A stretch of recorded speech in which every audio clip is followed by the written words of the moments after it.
Bangladesh medical and dental council আইন 2010 অনুযায়ী MBBS এবং বিডিএস পাশ করা চিকিৎসক ব্যতীত অন্য কেউ ডাক্তার পদবি ব্যবহার করতে পারবেন না।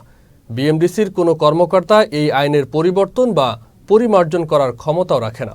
শুধুমাত্র জাতীয় সংসদ এই আইন পরিবর্তন বা পরিমার্জন করার ক্ষমতা রাখে।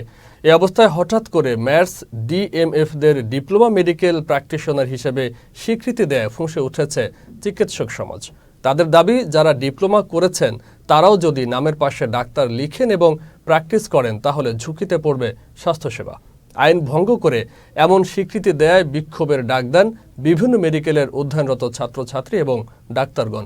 এর পরিপ্রেক্ষিতে নোটিশ দিয়ে বিএমডিসির কার্যালয় বন্ধ করে দেয় কর্তৃপক্ষ।